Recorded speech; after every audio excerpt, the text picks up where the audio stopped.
Lakas ng iyong dating, kapag nakikita ka, ako ay napapraning.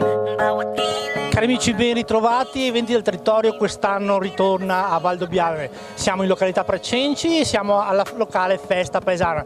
35esima edizione, quest'anno il record raggiunto. Matteo Tramet, uno dei consiglieri, ben arrivato, ben ritrovato Matteo. Grazie mille di essere qui. Cosa è accaduto, sta accadendo e cosa accadrà qui a questa festa? Beh, quest'anno abbiamo deciso di riproporre la stessa formula della festa paesana come lo scorso anno, purtroppo in modalità ridotta, senza i tornei sportivi che ci contraddistinguono. Però nonostante il clima di incertezza abbiamo deciso di svolgere comunque i 4 giorni di festa con i piatti della nostra cucina che tanto sono apprezzati e con qualche novità.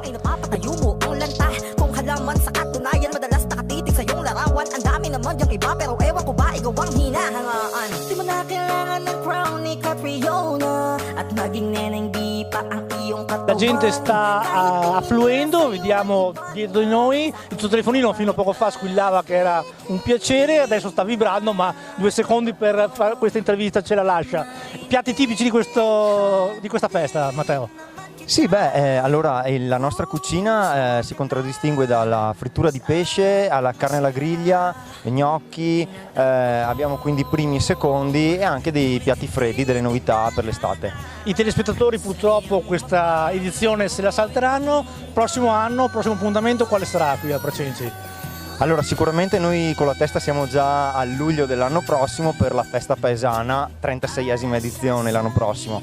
Però se la situazione appunto epidemica ce lo consentirà, noi torneremo subito a fare le iniziative anche di carattere sportivo come il selfie control e altre iniziative che abbiamo sviluppato negli ultimi anni. E che hanno sempre avuto un grandissimo successo qui a Valdobbiadene. Molto apprezzate. Sì. Matteo, ti ringraziamo, ti lasciamo al tuo impegno perché il telefonino sta squillando, che è un piacere, sta vibrando. Eventi del Territorio ritornerà anche il prossimo anno, 36esima edizione qui al Precenci. Intanto andiamo a goderci una bella frittura. Certo, grazie mille. Sa isa't isa